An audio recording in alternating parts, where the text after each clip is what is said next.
Alors, on va commencer donc cette grande conférence tout de suite, donc intitulée « Réseaux sociaux, fabrique de savoir ou machine à manipuler ». Alors tout d'abord, nous sommes très heureux de vous accueillir, de nombreux étudiants ce soir, pour cette conférence. Cette conférence, elle s'inscrit dans un cycle de grandes conférences qui portait sur le capitalisme et la démocratie, large sujet. En fait, c'est la 3e conférence. On a eu une session sur capitalisme et philanthropie, une autre sur capitalisme et entreprise. Et ce soir, donc, on s'attache avec nos invités à parler de capitalisme ou de démocratie et réseaux sociaux. Nous allons voir.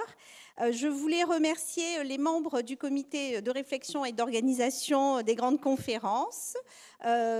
Donc, Édouard Couetou, Grégoire Bouville, Joachim de Paoli, Charlotte Hippy. Donc, Charlotte et Joachim ont beaucoup œuvré pour cette conférence ce soir. Merci aussi à l'équipe communication qui est toujours dynamique et très efficace. Et donc, on a le plaisir, c'est le sujet de ce soir, donc d'accueillir 2 éminents chercheurs, donc David Chavalarias et Thibaut Boncourt. Alors, je vais vous les présenter. Donc, David Chavalarias est directeur, s'il vous plaît, directeur de recherche CNRS, donc au Centre d'analyse et de mathématiques sociales à l'Institut des systèmes complexes en Paris-Île-de-France, spécialiste, on va dire, du fonctionnement des réseaux sociaux en combinant des approches mathématiques et des approches en sciences sociales. Vous allez nous expliquer tout ça. Thibaut est auteur du livre Toxic Data. Thibaut Boncourt est professeur des universités en sciences politiques à l'université Jean Moulin Lyon 3, donc parmi nous, chercheur au laboratoire Triangle, membre de l'Institut universitaire de France, donc, qui est une institution de recherche prestigieuse. Et les travaux et les recherches de Thibaut Boncourt portent notamment sur les relations entre connaissance et pouvoir, et pour ce qui nous intéresse ce soir, sur les notions de connaissance scientifique, de vérité et de régulation. Et donc, David Chavalarias interviendra dans un premier temps donc, sur les problématiques liées aux réseaux sociaux et les logiques d'influence et de manipulation. Et ensuite, il sera rejoint par Thibaut Boncourt pour échanger autour de la grande question, qu'est-ce qu'une connaissance fiable ?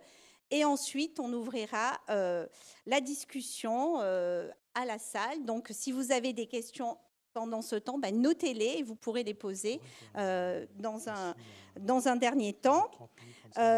Donc, je vais céder maintenant la place à Didier Vinot, qui est directeur général adjoint de l'IAE et qui va préciser un peu la thématique de ce jour. Merci Valérie.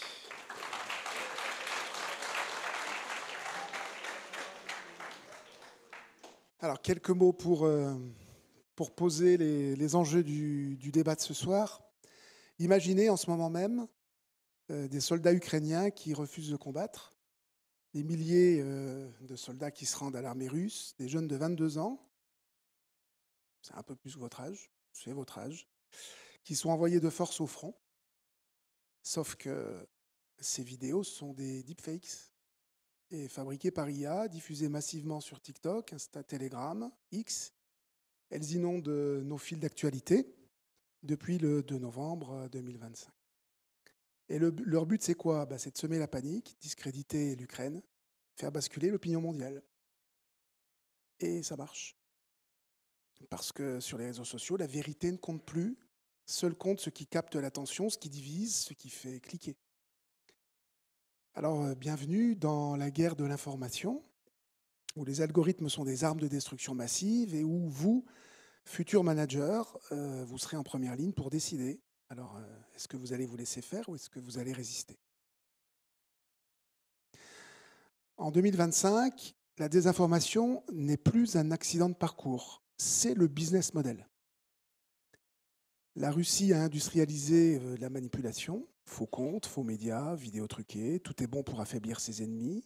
Et pendant ce temps, vous avez des plateformes que vous connaissez bien, comme TikTok ou X, qui peuvent être contrôlées au choix par des États, pas toujours des modèles démocratiques, ou des milliardaires qui vont amplifier ces mensonges parce que la colère et la peur rapportent plus que la nuance. Les réseaux sociaux ne sont pas des espaces de débat, ce sont des casinos où l'on parie sur notre capacité à croire n'importe quoi.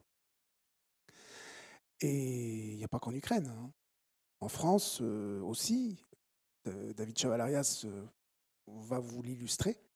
Il y a des campagnes électorales qui se jouent sur des coups de deepfakes et de tribunes virales, où un tweet mal intentionné peut faire vaciller une réputation en quelques heures. C'est comme si la politique était devenue un jeu vidéo. C'est celui qui maîtrise les codes des algorithmes qui gagne, et les autres se font cancel. Alors, j'ai une question à vous poser. Est-ce que vous êtes prêts à devenir les complices passifs de ce cirque, ou est-ce que vous allez inventer des alternatives? Demain, vous serez peut-être ceux qui financeraient, qui réguleraient ou qui boycotteraient ces plateformes. Alors, quel camp voulez-vous choisir?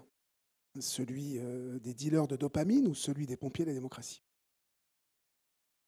Pour nous aider à y voir clair, nous allons écouter David Chavalarias, qui a déjà été présenté par Valérie, auteur aussi, notamment de Toxic Data, qu'on vous invite à lire ou à relire.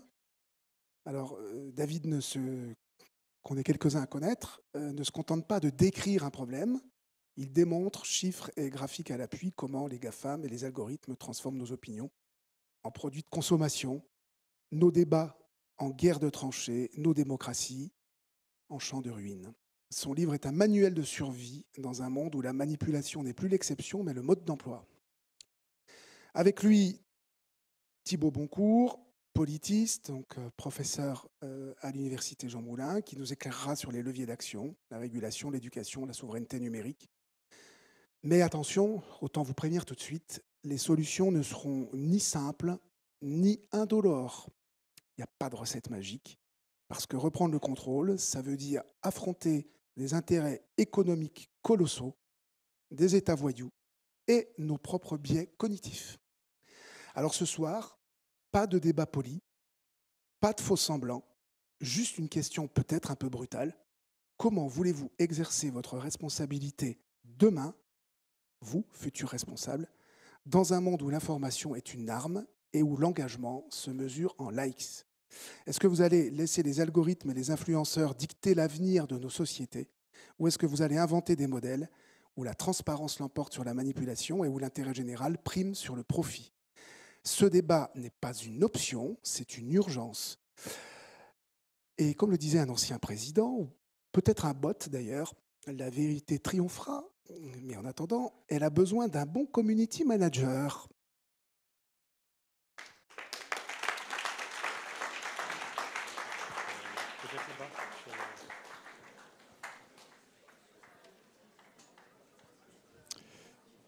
Merci Didier pour cette excellente introduction.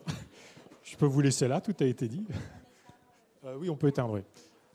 Comme ça, je préfère que vous voyiez les images, parce qu'au moins, moi, ce n'est pas tellement d'intérêt. Vous entendez ma voix et vous avez les images. Alors, donc, merci beaucoup à toute l'équipe de l'IAE pour cette invitation et à vous de vous être déplacés si tard. Je vais essayer de faire un petit panorama des principaux résultats. Enfin, je ne pourrais pas tout montrer, hein, évidemment, mais de quelques résultats qu'on a obtenus à l'Institut des systèmes complexes de Paris avec des collègues et aussi de travaux d'autres collègues. Juste, on parle de la question de la manipulation d'informations, du vrai, du faux. Je commence par rappeler cette citation de Hannah Arendt. Le sujet idéal du régime totalitaire n'est pas le nazi ou le communisme convaincu, mais des gens pour qui la distinction entre le vrai et la fiction et la distinction entre le vrai et le faux n'existe plus. Je vous invite à replonger dans Hannah Arendt. C'est très contemporain, mais en tout cas, ça insiste sur l'importance de se baser sur des faits et non des opinions et d'arriver à faire ce genre de distinction. Alors, très rapidement, sondage que je fais à chaque fois, hein, c'est pour mes stats personnels. Dans les dernières 72 heures, qui n'a utilisé aucun de ces services? Merci. Donc, vous êtes dans la nasse numérique, hein, vous êtes vraiment dans les mains de ces géants numériques. Donc, tout ce que je vais vous dire vous concerne directement. Alors, premier constat, c'est que l'utilisation des réseaux sociaux comme source d'information ne cesse d'évoluer depuis des années de manière linéaire. Ici, vous avez la proportion des interrogés, donc c'est une grande enquête mondiale, proportion des interrogés qui indique que les réseaux sociaux sont leur principale source d'information.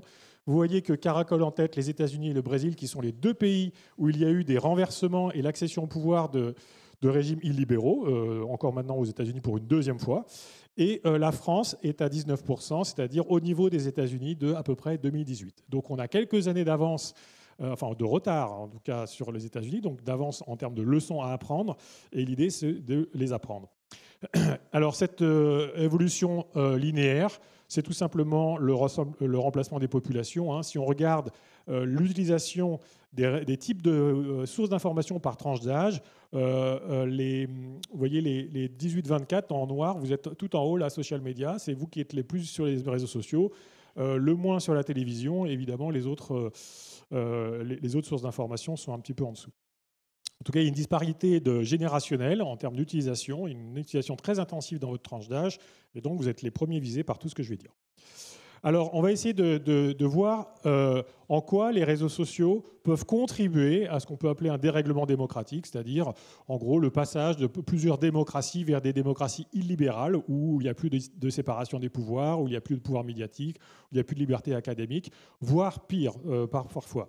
Et donc, notamment, on va essayer de réfléchir au passage entre ça qui est le premier jour de la première présidence Trump et ça qui est le dernier jour de la première présidence Trump. Et évidemment, maintenant, il a recommencé un nouveau cycle. Mais on voit bien qu'aux États-Unis, ça s'est considérablement dégradé et il faut arriver à tirer ses leçons de ce genre de trajectoire. Alors, comme je le disais tout à l'heure, il y a une sorte de contagion de la montée des régimes populistes et illibéraux. Depuis 2016, il y a une série assez impressionnante. Ça a commencé un peu par le Brexit avec un résultat d'élection assez étonnant, sur lesquels d'ailleurs les Britanniques ont regretté par la suite beaucoup. Et on a eu Bolsonaro, Meloni, démocrate de Suède. Tout ça, c'est des forces politiques qui ont gagné par les élections tout à fait normales, de manière légale, mais qui après ont commencé un petit peu à marcher sur les principes démocratiques. Alors, on va analyser les effets des environnements numériques en plusieurs temps. D'abord, on va regarder les effets systémiques des environnements numériques, c'est-à-dire comment, par conception, ils peuvent amener à des dérèglements démocratiques ou des accidents démocratiques. Alors, encore une fois, je ne peux pas tout vous montrer. J'ai choisi à chaque fois de vous montrer un ou deux exemples. Alors, sur les réseaux sociaux, en général, vous êtes abonné à plusieurs amis, entre guillemets, ou relations, et la majorité de l'information est consultée sur ce qu'on appelle les fils d'actualité. Donc, que ce soit sur Instagram, Facebook, X, LinkedIn, TikTok, vous avez une page qui vous montre en gros qu'est-ce qui se passe dans votre environnement social. Mais ce qu'il faut bien comprendre, c'est que ce fil d'actualité-là, qui est vraiment la source principale d'information de ceux qui sont sur les réseaux sociaux, ne vous montre qu'une toute petite partie de ce qui se passe. Et ce n'est pas vous qui la choisissez. Alors, pour vous illustrer ça, voici ce qui se passe, par exemple, sur X Twitter. Ça, c'est un travail qui a été fait par Paul Bouchot dans sa thèse. Il a développé un système assez ingénieux pour comprendre qu'est-ce qui arrive dans votre fil d'actualité par rapport à ce à quoi vous vous abonnez. Donc, j'imagine que beaucoup imaginent les réseaux sociaux comme vous vous abonnez à des gens et du coup vous recevez leur info et quand vous dites quelque chose, les gens qui se sont abonnés à vous reçoivent l'information, un peu comme le mail ou un peu comme quand vous êtes sur WhatsApp. En fait, ce n'est pas du tout ça le schéma. Sur les réseaux sociaux, sur X par exemple, vous avez 37%, donc un bon tiers d'informations qui vous arrivent et ce ne sont pas vos abonnements. C'est X qui a choisi de vous le montrer. Donc c'est un bon tiers, c'est beaucoup. Donc vous n'avez pas choisi ça, on vous le montre. Et dans les 2 tiers à peu près qui restent, le petit 2 tiers, donc c'est des contenus d'abonnés, donc des gens auxquels vous êtes abonnés. Mais ce contenu-là, en fait, étant donné que vous ne passez pas non plus toute la journée sur X et que vous ne pouvez pas dépiler tous les messages, ces 2 tiers vous permettent de voir en moyenne que 3% de ce qui est produit par votre environnement social. Et donc, ça veut dire qu'aussi, symétriquement, quand vous produisez quelque chose, en moyenne, il n'y a que 3% de ce que vous produisez qui est vu par un abonné spécifique qui s'est abonné à vous. Donc ça, c'est vraiment important de comprendre. C'est que vous ne voyez déjà, vous voyez des choses qu'on ne vous a pas demandé. Donc là, c'est la porte ouverte à du conditionnement. Et par rapport à ce que vous avez demandé, on ne vous montre pas tout. On vous montre qu'en gros, 3 tweets sur 100. Sur X et sur d'autres réseaux, c'est un peu différent. Mais c'est similaire, mais les proportions sont différentes. Alors maintenant, on va essayer de comprendre quels sont ces 3%, parce que ça veut dire que si par exemple j'ai 100 messages et j'ai 3 messages qui vont dans une direction très particulière et que je vous montre que ces 3 messages, eh ben, en fait, je vous influence. Dans cette idée-là, je fausse en fait la pluralité auquel vous vous êtes abonné. Alors, donc là, on va essayer de voir en quoi ce mécanisme-là de fil d'actualité peut contraindre la manière dont on fait société, c'est-à-dire en numérique, hein, dont on se connecte, dont on s'informe, et l'impact qu'il y a là-dessus. Alors pour ça, je vais vous proposer une expérience de pensée. Je ne sais pas si vous avez remarqué, mais souvent, dans les fils d'actualité, il faut cliquer sur un message pour voir la suite. On vous montre le début, puis après, vous cliquez, vous voyez la suite, ou vous rentrez dans un thread, des choses comme ça. Alors, imaginez que dans votre fil d'actualité, vous avez ces 2 messages-là. Le message de gauche vous dit en gros, c'est un message d'une agence de santé américaine hein, qui vous dit les vaccins Covid sont sûrs et on va pouvoir les administrer à des enfants. Et à droite, un message qui vous dit les vaccins Covid sont absolument dangereux et cliquez là-dessus, vous allez voir pourquoi il ne faut absolument pas les administrer à vos enfants. À votre avis, en moyenne, quel est le message le plus cliqué? Droite ou gauche? Vous levez la main droite ou la main gauche? Donc, en moyenne, voilà, vous avez, ceux qui ont levé la main ont majoritairement raison. En moyenne, le message de droite qui indique qu'il y a un danger va être plus cliqué, c'est-à-dire on veut savoir ce qu'il y a, c'est quoi le danger qui nous menace, avant de savoir en quoi on pourrait tirer des avantages. Hein. Évidemment, si vous avez des enfants, vous allez d'abord regarder si ce n'est pas dangereux pour eux avant de voir éventuellement les bénéfices. Donc ça c'est un biais psychologique que l'on a en dehors en fait, des environnements numériques. Hein. C'est un biais normal qui s'appelle le biais de négativité, c'est-à-dire que toute chose égale par ailleurs, eh bien, quand on a plusieurs types d'informations où on peut en savoir plus, on va se diriger d'abord en priorité, c'est statistique évidemment, vers les informations qui peuvent contenir une information sur un danger qui nous menace. Hein. On veut savoir d'abord ce qui peut poser problème.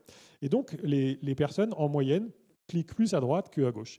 Alors, le problème, c'est que les environnements numériques, ce ne sont pas des environnements passifs. Et notamment, le fil d'actualité, la manière de choisir les 3% qui vous sont montrés et les 37% que vous n'avez pas choisi de voir, vont prendre en compte ce qu'on appelle l'engagement, c'est-à-dire vos interactions. Alors, un exemple que l'on peut voir, c'est par exemple Twitter. À l'époque où Elon Musk a racheté, à un moment donné, il a dit qu'il allait publier l'algorithme et qu'il allait rendre son algorithme open source. Donc, il a publié une base de code assez conséquente pour montrer en gros comment marchait X Twitter. Alors, en fait, ce n'était pas vraiment open source parce qu'il l'a publié une seule fois et puis après, il n'a rien publié pendant très très longtemps. Donc, on ne savait pas ce qui se passait derrière sous le capot. Mais par contre, on a pu voir certains trucs. Et notamment, ici, vous avez la table qui dit comment je choisis un message pour le mettre dans votre fil d'actualité. Alors, dans toutes les plateformes, c'est à peu près ça. C'est-à-dire que pour chaque message, on va essayer de deviner les actions possibles que va faire l'utilisateur avec ce message. Est-ce qu'il va cliquer? Est-ce qu'il va partager? Est-ce qu'il va commenter? Donc, on devine. Donc, en fonction des données passées, en fonction de vos actions passées, en fonction des actions de vos amis passés, on va essayer de deviner quelle est la probabilité pour qu'un message suscite un certain type d'action chez vous. Et chaque type d'action va être associé à des scores. Donc, vous voyez ici 0,5, 1, 13, etc.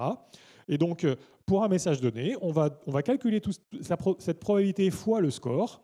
On additionne tout ça et ça va donner un score global du message. Et après, c'est tout simple. On ordonne les messages par score décroissant et le message qui a le plus de points arrive au début de votre fil d'actualité. Hein, c'est comme ça que ça marche. En tout cas, c'est l'une des dimensions qui a été révélée. Il y en a certainement d'autres. Mais dans ces points, ce qui est intéressant, c'est que vous voyez, donc, par exemple, la probabilité pour qu'un utilisateur va retweeter le tweet, c'est-à-dire que si on pense que vous avez une chance sur 2 de retweeter, eh ben, ça va apporter une chance sur 2 fois 1. Donc ça va apporter 0,5 de score au message. La probabilité pour que vous répondiez au tweet, c'est 13,5. Donc encore une fois, si on a 75% de retweetés, ça va être 13,5 fois 75%, ça va rajouter autant de points. Et vous voyez que donc ça, c'est vraiment l'engagement. Et vous voyez que là, par exemple, la probabilité qu'un utilisateur réponde à un tweet et que cette réponse soit engagée par l'auteur du tweet, c'est plus 75. Donc ça veut dire quoi? Ça veut dire qu'on va favoriser les échanges aller-retour. Alors, je vais vous le faire version Carrefour Automobile. Je suis à ma voiture. Il y a la personne d'à côté qui dit « Connard, tu m'as fait une queue de poisson ». Moi, je réponds « Pardon ». Il répond « Oui, connard », plus 75 points. Ça fait un truc. Et donc, après, tous les carrefours je vais raconter la même personne, on va avoir la même discussion. Donc ça, c'est comme ça qu'on va favoriser en fait certains types de contenus, et on voit bien que si vous couplez ça avec le biais de négativité, qui fait qu'on va en fait interagir plus fortement avec les contenus type négatif, eh bien ces contenus vont avoir une prépondérance. Et comme ça, alors ça c'est ce que je vous ai dit, c'est justement, il ne faut pas répondre aux trolls, ou même, il ne faut même pas essayer de débunker des informations, parce que si vous débunkez une désinformation, la personne va vous répondre et tout de suite, ça va faire monter le score du message. On pourra en parler. Cette idée de maximiser l'engagement, c'est aussi sur Facebook. Donc on l'a vu par exemple dans les fuites de Facebook en 2021. Toutes les plateformes ont ce genre de stratégie-là. Ils ajustent les points complètement à tâtons en essayant de voir ce qui va maximiser les gains de la plateforme. Et donc là, il y a des messages, par exemple, internes où on dit, à partir de demain, le tweet ou le partage va valoir 2 points plutôt que 1 point, ou alors des choses comme ça. Alors, ce qu'on a pu montrer en faisant des mesures, donc ça, c'est des mesures sur X Twitter, c'est que dans le fil d'actualité, en moyenne, donc dans les 3% que vous pouvez voir, dans les 63%, dans les 2 tiers de votre fil qui viennent de vos abonnements, eh bien, donc, où on choisit une sous-partie de ce qui est produit par vos abonnements, eh bien, en moyenne, les tweets qui vous arrivent dans ce fil d'actualité sont 49% plus toxiques que ce qui est produit par votre environnement social. Par toxicité, ça veut dire attaque personnelle, obscénité, injure, contenu polémique. Ce qui veut dire que l'échantillonnage que X fait de ce que produit votre environnement social pour vous le montrer, eh bien, il est biaisé vers la toxicité. On va vous montrer le monde plus hostile, plus noir, plus polémique que ce qu'il n'est. Et ça, et c'est plus 49%, en fait, c'est vraiment dû, et ça on peut le démontrer, au fait qu'on maximise l'engagement, c'est-à-dire qu'on va mettre en avant les messages qui provoquent le plus de tweets, de likes et de commentaires, etc. Ça, on peut vraiment le montrer théoriquement. Et il faut savoir que c'est une stratégie nouvelle. C'est depuis 2018. Depuis 2018, Facebook a adopté ce genre de maximisation. Avant, ils essayaient de maximiser le temps passé. Maintenant, ils maximisent l'engagement. Toutes les plateformes ont suivi. Et donc, depuis 2018, on a ce genre de biais toxique. Et ce qui est intéressant, c'est qu'à l'époque, par exemple, Facebook, quand ils ont fait ce changement-là, eh bien, en interne, ils ont fait un audit. Ils ont dit, est-ce que ce changement nous apporte effectivement... c'est quoi les effets de ce changement-là ? La conclusion qui a fuité, c'est que d'une part, ça augmente l'hostilité sur Facebook. D'autre part, ça augmente les revenus de Facebook. Donc, ça a été validé. Et donc, ils ont gardé la question de l'engagement. Mais ce qu'il faut comprendre, c'est que quand vous faites ça, ça a des effets en cascade sur l'ensemble de l'écosystème informationnel. Par exemple, ici à droite, vous avez, c'est toujours dans les fuites de Facebook, en Pologne, un parti modéré qui s'est plaint auprès de Facebook en disant « Depuis que vous avez fait ce changement-là, eh bien, on est obligé de changer notre manière de nous exprimer. Avant, en gros, on faisait 50% de contenu un peu clash et 50% de contenu informatique neutre. Et bien maintenant, en fait, si on ne modifie pas, si on reste comme ça, on est invisibilisé. Donc, on est obligé de passer à 20-80. Évidemment, 80% de conflits un peu plus clash. Et donc, c'est la même chose pour les médias. Les médias, quand vous publiez une de journal, eh bien, si elle n'est pas relayée sur les réseaux sociaux, vous perdez évidemment beaucoup de diffusion. Donc, vous êtes obligé de faire des unes qui sont compatibles avec le mode de diffusion sur les réseaux sociaux. Et donc, tous les médias aussi se sont mis à faire des choses un peu plus polémiques. Et donc, vous voyez bien que ça a un impact global sur la circulation d'informations. Mais pas seulement. On peut montrer, ça c'est une étude théorique parce que c'est très difficile de le refaire expérimentalement, mais on peut montrer que quand vous avez ce genre de maximisation d'engagement, eh bien, vous modifiez aussi les personnes qui sont au cœur du réseau. C'est en gros les influenceurs, ceux qui ont le plus de followers. Eh bien, la nature de ces influenceurs va changer. Ce que l'on peut montrer, c'est que l'estimation, c'est que dans le top 1% des influenceurs, il y a une surreprésentation de 40% des influenceurs qui s'expriment sur un mode négatif, qui crient au scandale, à la corruption, etc. Donc, il y a une surreprésentation de 40% dans le top 1%. Ce qui veut dire qu'en organisant l'écosystème informationnel sur l'engagement, non seulement vous mettez en avant les contenus toxiques, mais en plus, évidemment, vous mettez en avant les gens qui produisent des contenus toxiques. Et donc, sur le moyen terme, ces personnes-là se retrouvent au cœur du réseau. Donc, les influenceurs vont être surreprésentés, les influenceurs toxiques vont être surreprésentés dans votre réseau social. Donc, on change la structure sociale aussi.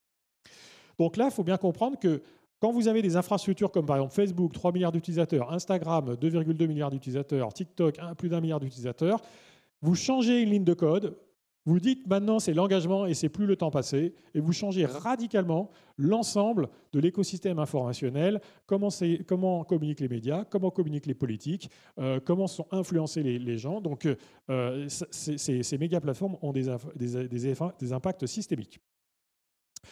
Donc maintenant, on peut se poser la question, dans ces nouveaux environnements, encore une fois, j'insiste sur le fait qu'ils sont relativement nouveaux. Vous êtes jeune, alors c'est quasiment toute votre vie, mais en gros, Facebook c'est 2006 ou 2004, Twitter c'est pareil, donc c'est en gros milieu des années 2000, ces choses-là arrivent. Donc en gros, ça fait 20 ans, c'est une génération, c'est votre génération. Mais avant, c'était complètement différent. Donc en 20 ans, eh bien, les institutions de type vote, etc., n'évoluent pas tant que ça. Donc c'est quelque chose qui est récent à l'échelle, en gros, des démocraties.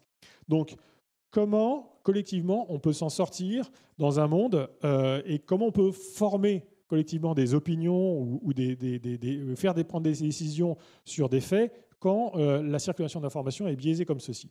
Alors, je vais vous montrer un film qui va vous faire comprendre que non seulement, donc là, on a quelque chose qui est au niveau individuel, qui crée des distorsions au niveau des groupes, mais qui aussi est complètement mondialisé. Alors, vous allez voir. Je vais vous montrer ici un film de ce qui s'est passé. Ah non, excusez-moi. Alors déjà, pour que vous compreniez ce que vous allez voir. Pour étudier les réseaux sociaux, on a développé des observatoires, c'est-à-dire en gros des outils informatiques qui collectent l'ensemble des messages sur un sujet donné, donc par exemple la politique, le climat, le Covid, et qui après vont nous permettre d'analyser la manière dont les personnes partagent de l'information sur les réseaux sociaux. Et donc ça va nous permettre aussi de calculer ce que je viens de vous montrer, par exemple les taux d'amplification, des choses comme ça. Alors, de manière très rapide, pour que vous compreniez bien ce qui se passe quand vous partagez quelque chose en ligne, ici par exemple vous avez Greta Thunberg qui produit un tweet, mais ça pourrait être un Instagram, un Reel, n'importe quoi. Ce message-là est vu par un utilisateur, et si l'utilisateur aime ceci, il peut décider de le partager et donc de le transférer à un autre abonné, donc à un abonné secondaire par rapport au premier compte. Donc nous, ce que l'on voit, c'est ce genre d'échange. À partir d'un moment donné, on commence à avoir des groupes de personnes qui échangent beaucoup plus entre eux qu'avec l'extérieur, puisqu'on voit tous ces échanges-là. Et ces groupes de personnes, ça peut se calculer de manière informatiquement, et on peut montrer que ces groupes de personnes donc, qui échangent plus entre elles qu'avec l'extérieur, eh bien, en fait, elles sont alignées sur des dimensions idéologiques, politiques ou systèmes de valeurs. C'est un peu comme des copains dans la cour d'école. En gros, les copains les enfants qui se retrouvent très souvent, en gros, ils partagent à peu près les mêmes centres d'intérêt. Donc, c'est ça qu'on étudie, et on peut montrer, par exemple, avec ça, que l'on peut catégoriser l'ensemble des opinions politiques des Français, rien qu'en regardant leurs interactions et en ayant un minimum d'informations sur où sont les leaders. Alors, si vous faites ça, par exemple, sur le changement climatique, mais on y reviendra, vous avez ce genre d'image où chaque point est un compte Twitter. Les couleurs, ce sont mes fameuses communautés. Et sur le changement climatique au niveau mondial, vous avez deux grands blocs. À gauche, c'est ceux qui reconnaissent l'origine anthropique du réchauffement climatique. Et à droite, c'est les climato-denialistes ou les climato-sceptiques. Alors, ce que je vais vous montrer là, maintenant, c'est justement cette matière, cette observation des échanges sur X. Qu'est-ce que ça donne quand on les reconstruit, on va dire, informatiquement? Alors là, je vais vous parler de quelque chose qui nous a tous frappés, c'est évidemment la pandémie. Je pense que vous êtes la génération aussi de la pandémie, vous avez pris ça de plein fouet pendant vos études. Et là, on va voir en fait comment les échanges se sont faits sur la question, par exemple, du vaccin pendant la pandémie au niveau mondial. Alors, ici, on va retrouver notre réseau. Donc, je rappelle, chaque point est un compte Twitter. Un lien, c'est un partage d'informations. C'est quand quelqu'un retweet. Et la couleur du lien, c'est la couleur de celui qui retweet, donc celui qui va aller retweeter l'information. Donc là, on va voir, on est en avril 2004, en avril 2020. Vous voyez ici en haut, vous avez la date. Vous allez voir les choses bouger parce qu'en fait, je vais tous les 10 jours, je vais ajouter les comptes qui sont rentrés dans la polémique, faire les liens entre les comptes qui ont parlé les 10 derniers jours entre eux, retirer les liens entre les comptes qui se sont arrêtés de parler. Et donc, tout ça, ça va se structurer et on va voir se structurer les communautés dont je vous parlais tout à l'heure, qui sont des communautés où l'information est homogène. C'est-à-dire que les couleurs, ce sont des gens qui, en gros, pensent pareil sur les vaccins. Soit ils disent c'est bien de se faire vacciner, c'est important, il faut prendre ses doses. Soit, par exemple, c'est le cas des rouges, ils disent non, les vaccins sont dangereux, c'est une manière de contrôler les populations. Et vous avez plusieurs nuances de couleurs. Donc, elles sont ici à gauche. Hein. Donc, bleu, c'est Canada et Amérique. Hein. Ce n'est pas juste Canada, c'est Canada et Amérique en pro-vaccin.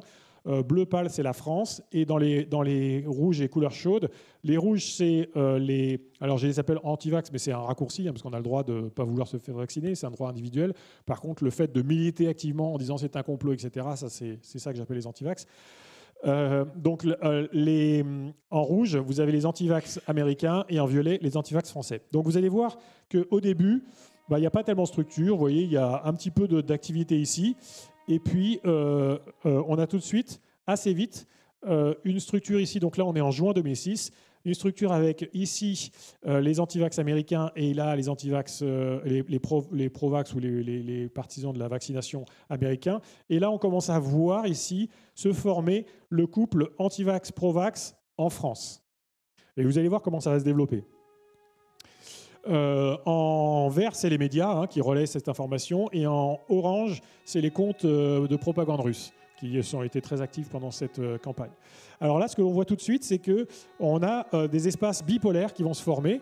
Donc les pour et les contre, en gros, les pour et les contre la vaccination, autant au niveau américain qu'au niveau français. Là, vous avez Robert Kennedy qui vient de rentrer dans l'arène, je ne sais pas si vous l'avez vu, donc qui est actuellement l'équivalent du ministre de la Santé fédéral aux États-Unis. Et surtout, on voit des liens qui se forment de manière très forte entre l'espace français violet ici et l'espace de désinformation aux États-Unis. Et les liens sont majoritairement violets. C'est en fait des Français qui vont aller chercher la désinformation aux États-Unis et la ramener en France pour la traduire et la diffuser en France. Donc le film dure 3 minutes, vous pourrez le retrouver en ligne si vous souhaitez, mais on voit qu'au niveau mondial, il y a des structures qui se forment entre les pour et les contre et des échanges assez importants dans les sphères de désinformation. Et vous voyez qu'en France, on voit les principaux, c'est donc CNews, RT France, là, vous voyez, RT en français qui est là. Vous avez des comptes comme Sputnik FR, Philippot, bon bref. Et ça, c'est quelque chose qui a duré. Là, vous êtes en train de regarder 2 ans d'échange. Hein, vous regardez en accéléré ce qui s'est passé. Et ce qui est intéressant, c'est que là, on va rentrer en 2022. Donc la pandémie est terminée. Hein, il n'y a plus de pandémie. Les bleus sont en train de disparaître. Et pourtant, les rouges continuent à s'activer, continuent à dire « Ah non, non, on nous a confinés, c'est le gouvernement essaie de nous contrôler, etc. » Et donc, ils vont s'en servir, en fait, pour ressasser ça et continuer à créer du doute, notamment sur la capacité du gouvernement, des médias ou des scientifiques à répondre en cas de crise. Alors, ce que l'on voit, c'est que... voilà. Donc, ce que l'on voit en tout cas, c'est qu'une question comme la vaccination ou le Covid a créé des très fortes bipolarisations entre ceux qui étaient pour et ceux qui étaient contre, qui ont été exploitées par la suite. Et on retrouve les mêmes bipolarisations sur le climat. Donc là, c'est une veille sur l'ensemble des échanges sur X qui parlait du climat, enfin à l'époque il s'appelait Twitter. Donc encore une fois, chaque point est un compte Twitter. Les couleurs sont les communautés. Vous avez à peu près 200 000 comptes ici. Et donc vous voyez qu'il y a à peu près 2 tiers qui sont pro-climat et 1 tiers qui sont dénialistes, avec ici une péninsule ici en France qui sont les comptes climato-dénialistes français.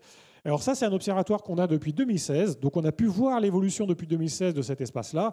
Et ce qu'on a vu, c'est que l'espace français, les climato-dénialistes français qui sont ici, ils sont récents, ils sont apparus et très exactement à l'été 2022. Alors je vais vous montrer un petit peu très rapidement qu'est-ce qui a pu se passer. Tout simplement, à l'été 2022, comme on l'a vu dans le film, hein, la désinformation Covid a diminué. Alors, elle continue à pulser assez longtemps, mais elle a commencé quand même à s'atténuer. Et en fait, ce qui s'est passé, c'est que les leaders qui s'étaient fait leur beurre, en gros, sur la désinformation Covid, et donc ils ont créé de l'audience, parce qu'il faut savoir que quand vous créez de l'audience sur un réseau social, vous pouvez avoir plusieurs motivations. Vous pouvez avoir des motivations politiques, géopolitiques, mais aussi économiques. Hein, parce que si vous faites de l'audience, vous vendez des pubs, vous pouvez monétiser votre compte sur X. Donc, il y a des entrepreneurs de l'audience. Et donc, ces acteurs, qu'ils soient politiques, géopolitiques ou entrepreneurs de l'audience, se sont reconvertis dans les désinformations climatiques de manière massive dans tous les pays, notamment en France. Et en fait, en France, il n'y avait pas de communauté structurée sur la désinformation climatique. Eh bien, à partir de 2022, il y en a eu une sur X Twitter. Et ce schéma-là, en fait, vous montre la hauteur d'une barre, c'est le nombre de personnes qui militent dans les différentes communautés. Donc ici, vous avez les pro-vax et là, vous avez les anti-vax. Encore une fois, c'est des mots pour aller vite. Là, vous avez les dénialistes et les pro-clim. Et vous voyez qu'il y a très peu de croisements. Il y a très peu de personnes, par exemple, qui étaient pro-vax et qui sont climato-dénialistes. La plupart des gens sont alignés. Ils contestent en gros la science, à la fois sur la question climat et sur la question vaccin. Alors, ça, c'est quelque chose que vous pourrez retrouver dans une étude qu'on a faite et qui est sortie maintenant en article à l'Académie des sciences, qui s'appelle From Hashtag to Hostility. Et ça continue, enfin, il y a un sous-titre. Et donc, ce qu'on a pu montrer, c'est que la communauté la communauté climato-dénialiste est née en juillet 2022. Vous voyez ici, en orange, c'est le nombre de comptes actifs sur la désinformation climatique. Donc, vous voyez qu'avant 2022, ça oscille. Hein, là, on est en 2021. Et puis, à partir de 2022, ça explose et ça reste très haut. On a montré que 83% du cœur de ces communautés, c'est en gros les 10 000 qui sont très actifs, étaient en fait aussi des militants anti-vax, et aussi que plus de 80% ont relayé la propagande du Kremlin. C'est-à-dire que, et je vais en parler maintenant, sur les réseaux sociaux, il n'y a pas seulement des sorties de route dues aux algorithmes, il y a aussi des sorties de route qui sont ingénierées de l'extérieur par des acteurs comme la Russie, la Chine, l'Iran, parce qu'elles veulent nuire à certaines démocraties, à certains acteurs, et notamment donc la Russie, le Kremlin plus précisément, est très actif sur la désinformation, sur tout plein de réseaux, notamment TikTok, vraiment très très actif sur TikTok. Nous, on a pu l'observer en partie sur X Twitter, même si c'est toujours difficile de faire des attributions. Ici, l'espèce de grosse boule, ce sont les comptes qui ont relayé la désinformation du Kremlin dans notre observatoire sur les 2 dernières années. Vous avez en marron ici en bas les comptes étrangers, donc ça c'est vraiment des comptes genre le ministère des Affaires étrangères de la Russie, c'est que des comptes liés à la Russie. Et en haut, vous avez tout un ensemble de comptes dont je ne vais pas commenter l'origine, mais ils viennent d'un point très très précis de la twittosphère politique que vous pouvez peut-être deviner. Alors, la question, c'est quelles conséquences sur les comportements hors ligne. Alors, en fait, il faut bien voir que, par exemple, si vous créez de la désinformation climatique, vous allez créer de la frustration vis-à-vis de ceux qui cherchent à faire avancer les choses, vous allez retarder les mesures, et du coup, vous avez commencé à envenimer le débat. Vous vous souvenez de Sainte-Soline, hein, il y a eu récemment, à nouveau, c'est ressorti dans l'actualité puisqu'on a découvert que il y avait eu aussi des manquements du côté des forces de l'ordre, mais il y avait eu aussi du côté des manifestants quelques violences. Et en fait, cette conflictualité très forte sur des thèmes comme le changement climatique peut être réutilisée et amplifiée par des messages et des campagnes ciblées sur les réseaux sociaux. Et donc, sur la question climat, en fait, on voit que c'est un boulevard. Le climat est un boulevard pour les opérations de désinformation. Pour des États comme par exemple la Russie, si vous voulez affaiblir un tissu social, eh bien, vous créez de la désinformation sur ce sujet-là, parce que imaginez que si vous avez 10 à 30% de citoyens qui sont convaincus, mordicus, qu'il y a crise climatique et que c'est un risque existentiel, ce qui, moi, j'en suis convaincu aussi. Hein, on vient de passer la 7e limite planétaire avec l'acidification des océans. Et donc, il faut agir vite. Mais que de l'autre côté, vous avez 10 à 30% des citoyens qui sont convaincus que finalement, en fait, ce n'est pas du tout d'origine humaine, que tout ça, c'est juste des cycles géologiques et qu'on n'y peut rien, et que donc toute mesure serait juste de l'idéologie, eh bien, vous allez vers un sentiment d'injustice et d'oppression, quel que soit le camp que vous choisissez en tant que gouvernement. Si vous essayez de défendre et de mettre en œuvre des mesures climatiques, en face, on va vous dire vous faites de l'idéologie, et si au contraire vous ne faites rien, en face, on va vous dire vous compromettez l'avenir de nos enfants. Et donc, la question, c'est est-ce qu'il y a de l'huile sur le feu sur ce genre de sujet? Donc oui, il y en a. Par exemple, il y a les services de renseignement polonais qui ont montré que la Russie était intervenue directement sur ce sujet-là pendant les dernières campagnes électorales pour créer de la division sur la population. Et de manière générale, là je vais vous parler très rapidement des stratégies d'acteurs comme la Russie. Je ne pourrais pas évidemment tout développer, mais il faut savoir que c'est des stratégies très officielles. Le fait de chercher à diviser les populations sur des sujets qui en fait sont importants pour l'évolution de la société, et notamment la capacité de la société à résister face à certains enjeux comme le réchauffement climatique. Et par exemple, ici, ça c'est un message de Dimitri Medvedev. Je pense que vous savez à peu près qui c'est. C'est l'ancien président de la Fédération de Russie. Il est actuellement vice-président du Conseil de sécurité de Russie. Et il a dit sur sa chaîne Telegram le 3 février 2024, donc quelques mois avant les dernières grandes élections en France, européennes et législatives, notre tâche consiste à soutenir ces hommes politiques et leurs partis. Donc il parlait des partis anti-système en France, donc ceux qui ont déjà bénéficié de l'aide de la Russie, notamment l'extrême droite et le Rassemblement national, en Occident, donc de toutes les manières possibles, en les aidant apertum et secretum à obtenir des résultats décents lors des élections. Certains d'entre eux passeront de statut d'opposants non systémiques à celui de nouveaux membres de l'establishment politique, et leur accession à la gouvernance de l'État pourrait radicalement améliorer le paysage politique du monde occidental. Donc ça, c'est vraiment une parole officielle sur le canal Telegram officiel de Dimitri Medvedev qui explique que leur ambition, c'est de changer le régime politique en Europe de manière à mettre au pouvoir des personnes qui vont arrêter, par exemple, de les embêter avec des sanctions parce qu'ils ont envahi l'Ukraine, ou qui vont arrêter d'aider l'Ukraine dans l'armement, et plus généralement, qui vont être plutôt alignés avec leur conception des droits de l'homme, c'est-à-dire une conception à peu près nulle. Alors, ça ne vient pas de nulle part, cette idée de faire de l'ingérence en essayant d'aider les différents partis dans un pays étranger. Alors évidemment, il n'y a pas que les Russes qui l'ont fait. Il y a plein d'États, notamment par exemple les États-Unis, l'ont fait beaucoup en Amérique latine à un moment donné. Mais si on revient sur la Russie, il faut voir qu'il y a un héritage de la doctrine soviétique qui est assez important de comprendre. Ça, c'est un schéma qui est sorti d'un livre. Alors, désolé, c'est un peu coupé, mais c'est un livre qui a été écrit en 1986 par Thomas Schuman, qui s'appelle Dimitri Bedzemov, qui est en fait un ancien agent du KGB passé à l'Ouest. Donc, fin des années 80, il passe à l'Ouest et il commence à écrire. Donc, on était encore en gros sorti de guerre froide. Enfin, juste, voilà. Et il commence à écrire sur la doctrine soviétique de sa lutte contre l'Occident. Et ce qu'il explique, c'est que ce qu'il voyait, c'est que de manière générale, les sociétés oscillent, donc sur les temps très longs, des dizaines d'années, voire des siècles, entre sociétés ouvertes, qui donnent beaucoup de liberté aux citoyens et les capacités de décider, et sociétés fermées, où en gros, il y a un petit groupe de personnes qui décident pour tout le monde.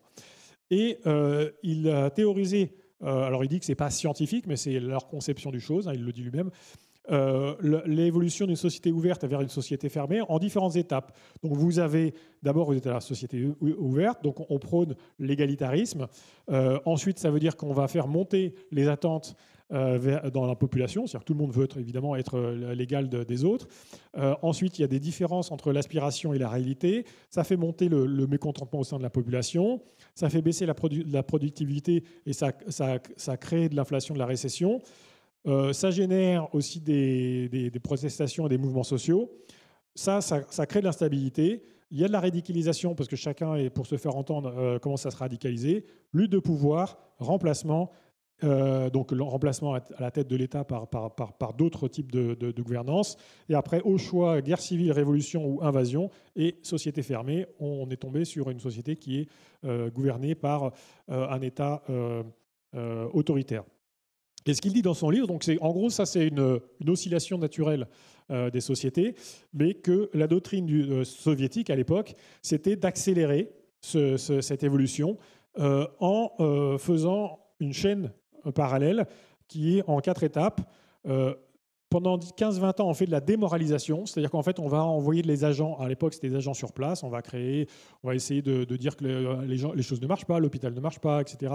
Parfois c'est vrai, on va s'appuyer sur des choses vraies, mais on va essayer d'amplifier le trait. Ensuite, on va aller vers de la déstabilisation, c'est-à-dire appeler à créer des groupes de résistance, créer des forces qui sont contestataires. Ensuite, on va avoir une crise de 2-6 mois où là, des agents vont vraiment être actifs dans la création de la crise. Et ensuite, on a une normalisation. Et donc, ce qu'il raconte, c'est que la plupart des investissements, en gros militaires, de l'URSS C'était ça, des opérations de subversion. C'est pas créer des bombes, faire du sabotage, c'était faire ça. Et ce qui s'est passé avec les réseaux sociaux, c'est que maintenant, faire ça, c'est hyper facile en fait. Il n'y a même plus besoin de se déplacer. On peut créer des faux comptes, on peut corrompre certains influenceurs pour qu'ils diffusent certains messages. Et donc, on va essayer de manipuler l'opinion pour accélérer cette chaîne causale. Alors ça, c'est pas lui qui le dit, c'est moi, parce que Thomas Schuman n'est plus en activité. Mais il écrivait à l'époque, et ça c'est vrai pour ce qui se passe sur les réseaux sociaux, le processus à court terme de subversion de personnalités clés dans un pays étranger, en gros la corruption, devait être combiné à un processus long terme, mais plus efficace et irréversible, consistant à modifier la perception de la réalité dans l'esprit de millions d'électeurs dans les sociétés pluralistes. Alors quand vous pensez par exemple aux Américains, vous avez 80 millions d'Américains qui sont convaincus que Joe Biden a volé l'élection à Donald Trump en 2020, alors que tout le contredit. Il y a eu plein d'enquêtes du FBI, du Sénat, etc., qui montrent que c'est absolument faux. Vous modulez la perception d'une proportion très importante de la population de l'état de leur démocratie. Alors, oui, très bien. Alors, en général, ce genre de récit, à l'heure actuelle, il va se déployer avec des grandes régularités, on va dire. Je ne vais pas être exhaustif, mais je vais juste mentionner un exemple. Souvent, on va forcer l'idée qu'il y a une opposition entre l'élite et les peuples. Alors, l'élite au sens un peu large, l'élite politique, l'élite médiatique, l'élite scientifique. Et donc, on va dire, en fait, ces gens-là essaient de vous avoir, essaient de vous dominer, se croient supérieurs, des choses comme ça. On va essayer de délégitimer ces sources d'autorité en disant « ils mentent, ils sont contre les peuples ». Et essayer de les raccrocher aux réseaux sociaux en disant arrêtez de lire tel et tel média qui, depuis 20 ans, est sur la place publique et respecte une certaine charte de déontologie, la vérité sur les réseaux sociaux, arrêtez d'écouter vos politiques. Et un exemple, par exemple, prototypique de ça, alors lui, il n'est pas russe, il est américain, mais c'est Elon Musk. Par exemple, là, à gauche, vous avez des tweets d'Elon Musk qui fait que de dire les médias vous mentent, et informez-vous sur X. Et toute l'infrastructure, en fait, numérique, c'est comment on recable une attention des citoyens de sources fiables vers des sources qui, elles, vont être contrôlées et qui sont moins fiables. Dans les stratégies de subversion, il y a des attitudes qui sont aussi récurrentes et qui permettent un petit peu de décoder ce qui se passe. La première, c'est et qui sont utilisées soit autant côté russe que maintenant côté américain, où Donald Trump aussi est un peu spécialiste de ça. La première, c'est toute accusation est une confession. C'est-à-dire que je vous accuse, j'accuse l'OTAN d'attaquer la Russie, et en fait c'est moi qui est en train de préparer une attaque de la Russie contre l'Ukraine. J'accuse les démocrates de voler les élections, et en fait moi, dès que je vais pouvoir, je vais essayer de voler les élections. Donc ça permet de remettre les choses à l'endroit. Et donc, il y a énormément de projections. C'est-à-dire, on vous accuse de faire des choses que nous, on aimerait bien ou qu'on est déjà en train de faire. La deuxième chose, c'est en termes de rhétorique. Et ça, c'est particulièrement vrai du côté, par exemple, de Donald Trump. C'est soit c'est faux, soit c'est incroyable. Incroyable au sens où on n'arrive pas à y croire. Quand, par exemple, je ne sais pas si vous vous souvenez, par exemple, de la vidéo où on voyait Donald Trump qui reconstruisait Gaza et qui en faisait une sorte de Riviera, il se faisait une statue en or et puis en gros il disait voilà c'est comme ça qu'on va sauver Gaza, c'était il y a quelques mois. Bon, en fait, les gens qui ont trouvé ça complètement dingue et complètement scandaleux, en fait effectivement c'est ce qu'ils sont en train de préparer. Jared Kushner, le gendre de Donald Trump, est en train de négocier avec Netanyahou le fait de reconstruire une partie tout clean qui pourra être après louée. Enfin louée au sens créer des revenus. Et puis, il y a aussi une stratégie, et là-dessus aussi, sur le côté incroyable, il y a un élément qui est important, c'est le côté dog whistling. Je ne sais pas si vous vous souvenez, quand Donald Trump a dit « les Haïtiens mangent des chiens et des chats » pendant sa campagne, ça fait tout un scandale, les gens disaient « mais qu'est-ce qu'il raconte ? Il raconte n'importe quoi ». Alors déjà, c'était hyper malin, parce que du coup, tout le monde en a parlé, et du coup, ça a cadré l'information sur le thème de l'immigration, puisqu'en fait, il disait c'est les immigrés haïtiens. Donc même si on est contre cette idée, en fait, on va parler d'immigration juste pour démentir, alors qu'on ne va pas parler de sujets plus importants où Donald Trump est plus faible. Mais aussi, ça permet de voir ceux qui relaient cette information qui est complètement idiote et absurde, eh bien, ce sont les personnes qui sont loyales. Et donc, ça va être des personnes que vous allez pouvoir choisir plus tard dans des postes importants. Donc ça, c'est dog whistling, c'est vous envoyez des messages, vous dites votez pour moi, moi je vais faire ça, mais aussi j'identifie les personnes qui vont être loyales. Et puis, il y a une autre dimension, donc une autre stratégie, c'est tout simplement diaboliser l'adversaire et inverser les rôles. Toute la rhétorique, notamment aux États-Unis, mais ça arrive aussi en France, en disant, en gros, dès que vous n'êtes pas de droite, vous êtes diabolisé, associé à l'islamo-gauchisme ou des choses comme ça, qui est une rhétorique plutôt à l'extrême droite. Là, je ne parle pas de la droite elle-même, mais plutôt à l'extrême droite. C'est une manière de couper les ponts, de dire, encore une fois, à la population, n'écoutez pas ces populations-là, allez nous écouter, nous, sur nos réseaux sociaux, c'est là où il y a la vérité. Et puis, donc, il y a une bataille sémantique évidemment très importante, notamment, on pourra en reparler, les concepts de liberté d'expression, solidarité, corruption. Tous ces mots-là n'ont pas le même sens quand ils parlent de la bouche des personnes qui utilisent ces stratégies que les sens communs. Alors, je ne vais pas en parler, mais on pourra en parler éventuellement dans la discussion. Par-dessus ça, il y a évidemment tout ce qui est intelligence artificielle. Les intelligences artificielles permettent de décupler la présence en ligne, permettent de décupler la désinformation. Elles ont par ailleurs d'autres avantages positifs, mais en tout cas, sur les réseaux sociaux, ça donne vraiment une force très importante et elles sont déployées.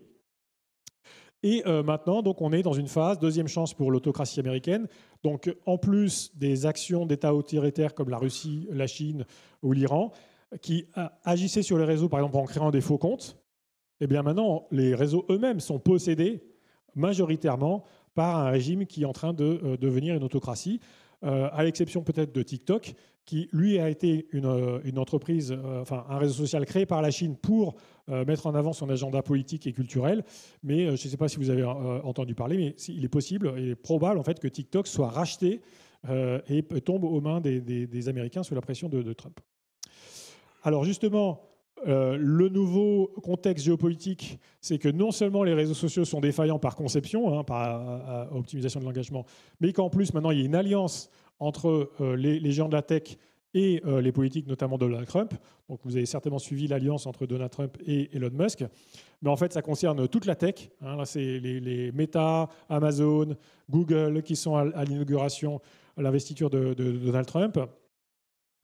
Et et ce qu'il faut savoir, c'est que ces infrastructures-là sont devenues tellement critiques pour les États-Unis qu'ils sont prêts à menacer n'importe qui viserait à les réguler. Donc là, par exemple, dès que l'Europe a dit nous, on va appliquer notre loi sur les grandes plateformes, Trump a dit si vous faites ça, moi, je vous mets des droits de douane et c'est fini.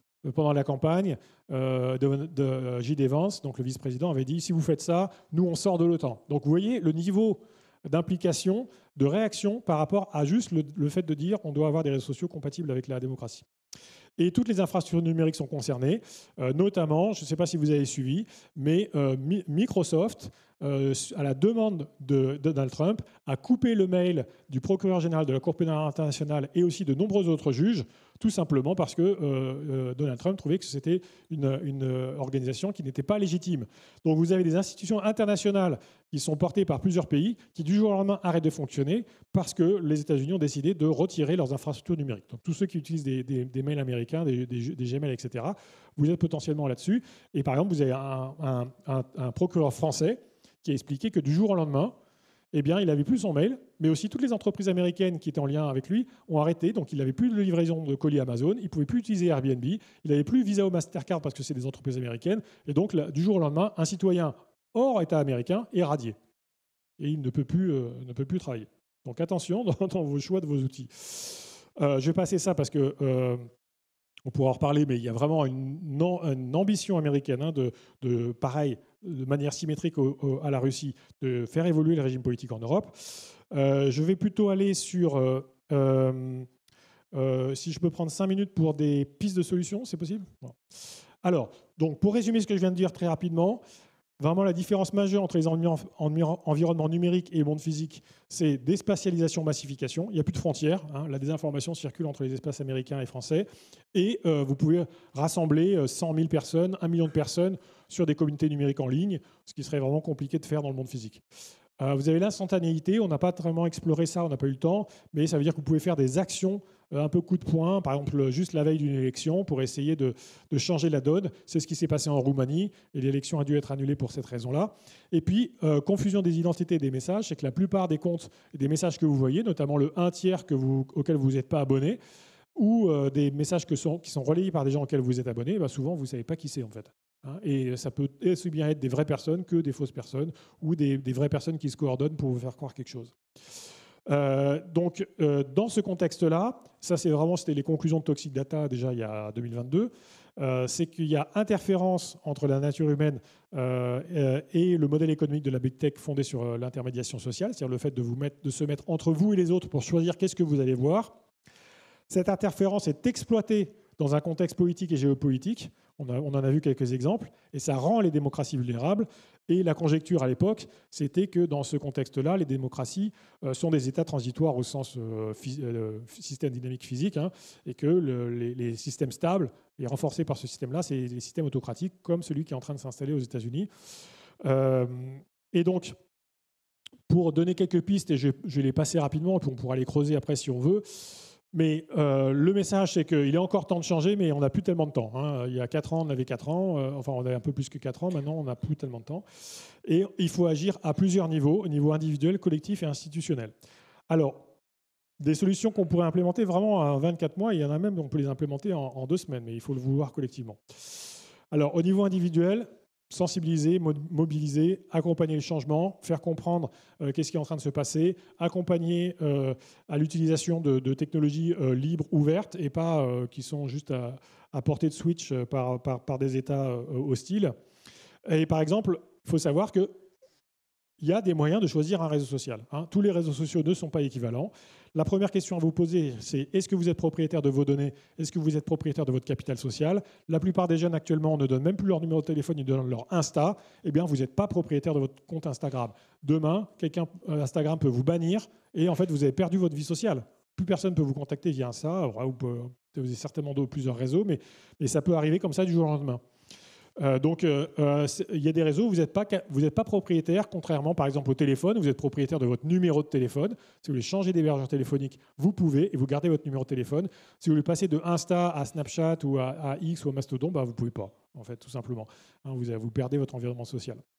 L'autre question, c'est la question du pluralisme algorithmique. Est-ce que vous pouvez choisir la manière dont le réseau social vous informe, de la manière dont l'information arrive à vous? Est-ce que vous pouvez choisir le fait que vous arrêtez d'avoir juste les 3% les plus biaisés? Dans la plupart des réseaux sociaux, vous ne pouvez pas, tout simplement. Il y en a certains où ils vous donnent 2 choix, un choix pourri et un choix biaisé. Donc, il y a des réseaux qui vous donnent le choix. Et l'autre question, c'est la question de la décentralisation. Est-ce que le réseau social que vous avez choisi peut être acheté par un milliardaire? La plupart du temps, c'est oui. X a été racheté par un milliardaire. LinkedIn peuvent changer de main du jour au lendemain. TikTok va être racheté par des magas. Voilà. Or, il y a des réseaux sociaux qui vous permettent de répondre oui à chacune de ces questions. C'est-à-dire, vous avez la portabilité, vous êtes libre de circuler dans l'espace numérique, de changer d'hébergeur. Si votre hébergeur vous fait des mauvaises conditions, vous changez d'hébergeur, vous gardez votre identité numérique. Vous êtes libre de choisir comment vous êtes informé, notamment de choisir votre algorithme de recommandation. Et l'écosystème ne peut pas être acheté. Et ça, ce sont les plateformes qui sont basées sur des protocoles ouverts. C'est-à-dire des protocoles où n'importe qui peut construire un service par-dessus. Alors pour l'instant, il n'y a que 2 grandes plateformes qui sont basées là-dessus en termes de réseaux sociaux. Il y a Mastodon qui relève du fait divers, où il y a dedans un équivalent de YouTube, un équivalent de Facebook, un équivalent de Twitter X. Et puis, il y a Blue Sky qui est vraiment spécifique microblog. Ce sont des environnements qui ont déjà atteint une petite masse critique, qui ont des différences ergonomiques et qui peuvent évoluer par rapport à ce que vous connaissez, mais qui ont vraiment des différences majeures qu'elles répondent oui à tous ces 3-là et qui vont évoluer dans le bon sens par la suite. On peut voir par exemple que sur X, à gauche, vous avez sur la question du changement climatique donc un tiers de dénialistes. Sur Mastodon, vous n'avez pas, en fait, parce que les dénialistes n'ont pas ce boost qu'ils ont via leur toxicité. Et donc, c'est un réseau social sur lequel ils n'arrivent pas à se maintenir pour le moment. Pour aider et pour permettre justement cette circulation, c'est-à-dire la liberté de circulation dans l'espace numérique, ce qui est très important, c'est la question de la portabilité des données.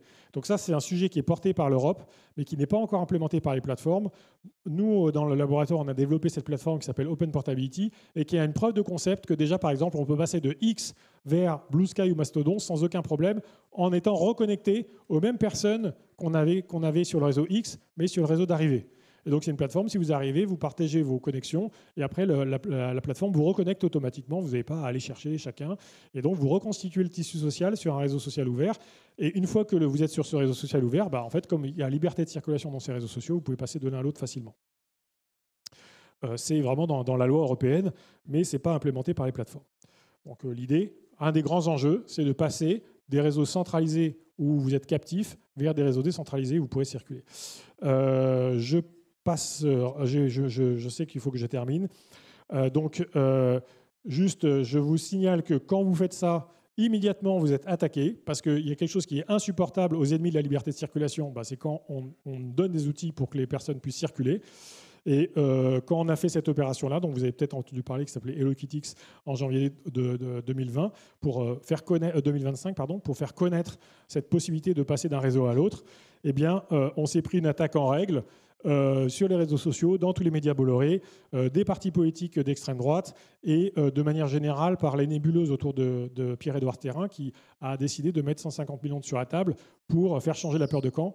Et donc, on a eu plein de campagnes de dénigrement, des procès, des choses comme ça, juste parce qu'on avait voulu implémenter cet article du DSA sur la portabilité. Voilà. Et pour terminer, vraiment, ce sera mon dernière chose. On peut développer des outils numériques pour aider à vivre dans ces espaces informationnels, j'en ai déjà parlé.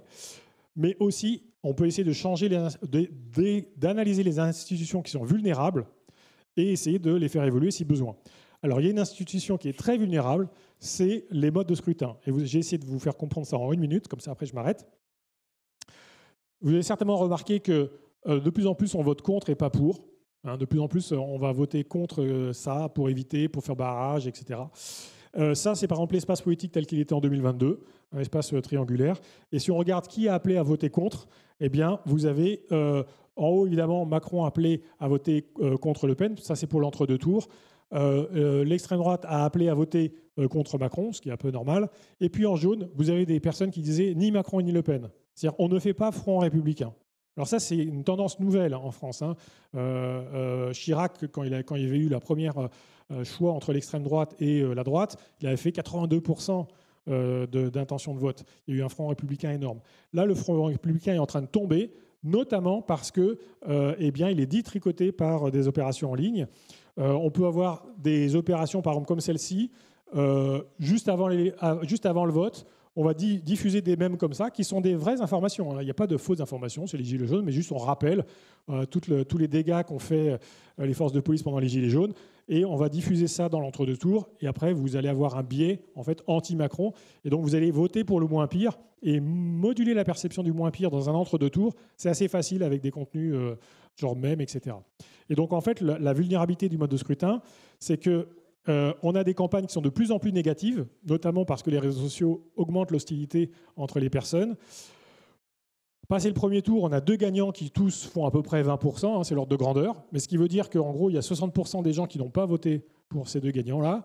Et après, la question de comment vont se reporter les votes de ces 60% va dépendre maintenant majoritairement du fait que qui va-t-on percevoir comme étant le moins pire. Et changer la perception du moins pire avec les techniques sociales qu'on a maintenant, c'est assez facile. Et notamment en rappelant que vous avez encore fait barrage la dernière fois, il faudrait peut-être arrêter de faire barrage. Donc, une des premières cibles, c'est le Front républicain. Et de dire que, quel que soit le gagnant face à l'extrême droite, il ne faut pas forcément aller voter, si vous n'êtes pas d'accord avec ce groupe-là. Et une des pistes de solution, parce qu'il y en a, c'est de faire évoluer les systèmes de vote. Il y a des systèmes de vote qui sont beaucoup plus robustes par rapport à ce genre de manipulation-là, notamment le jugement majoritaire, qui est un système de vote qui a été inventé en 2006-2007 et qui permet plein de choses, qui a plein d'avantages. Notamment, il n'y a plus la question du vote utile. On peut voter contre quelqu'un. On peut s'exprimer en disant cette personne-là, je le rejette, et cette personne-là, je le trouve bien, etc. Et je ne détaille pas, mais je vous laisse aller, pour ceux qui sont curieux, aller voir comment ça se passe. ça permet vraiment, eh bien c'est le mode de vote qui résiste le mieux au genre de manipulation d'informations en ligne et qui permet aussi de restaurer un petit peu de la confiance, c'est-à-dire qu'on va évaluer l'ensemble des candidatures qui nous sont proposées et pas juste une, parce qu'en fait le mode de scrutin actuel, vous avez une seule voix pour une seule personne, ça dit assez peu de ce que vous pensez du mode de scrutin en cours. Donc voilà, je vais m'arrêter là parce que j'ai balayé et puis c'était assez difficile de vous montrer l'ensemble des choses. Il y a beaucoup d'informations. Je termine juste en remerciant mes collaborateurs et mes collègues qui ont travaillé avec moi sur toutes ces analyses. Et si vous voulez en savoir plus, la plupart des choses sont en libre service sur mon site. Et après, il y a aussi deux livres qui essaient de synthétiser un petit peu tout ça. Toxic Data, c'est comment on en arrive là. Et Elon Musk en 58, c'est qu'est-ce qui se passe quand on en est arrivé là. Voilà. Merci beaucoup.